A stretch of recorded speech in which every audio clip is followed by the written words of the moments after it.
If you're thinking of the early days of ARP, you perhaps picture the burly 2500 and the 2600, but of course ARP realised early on that there was a need for simple, preset-based instruments, which is why they released the Soloist in 1970. Shortly after, British engineer Jeremy Hill joined ARP, then Tonus Inc., and the successor, the Pro Soloist, was his creation. Making clever use of early digital technology, the Pro Soloist had very stable tuning and seamless preset management. It also had aftertouch that could be used to introduce vibrato, filter modulation, alter the pitch, or control the volume.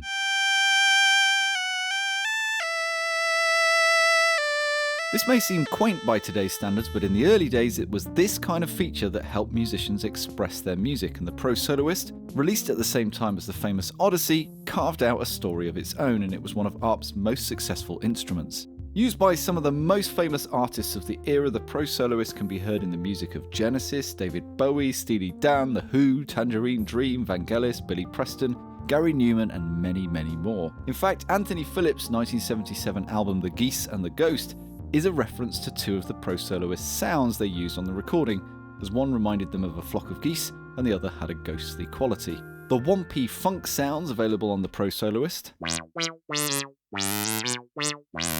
made it a hit with funk bands like Parliament, who used it on their 1975 Mothership Connection album, and the Space Reed preset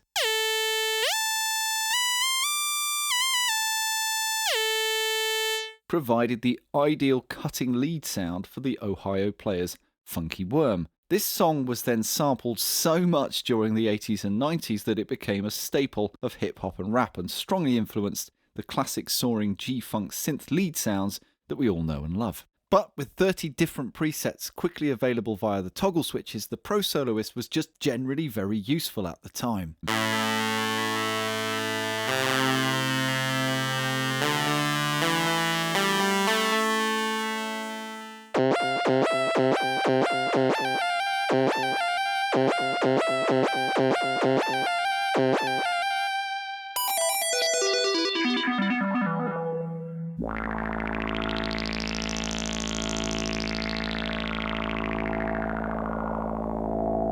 And it proved the ideal companion for a musician who is probably most synonymous amongst Pro Soloist users, and that is, of course, Tony Banks. And now we can reveal the extremely exciting news that Tony has signed our Pro Soloist, and you could be the lucky owner of this unique instrument by entering into our raffle at Machina Bristonica on the weekend of the 27th of September.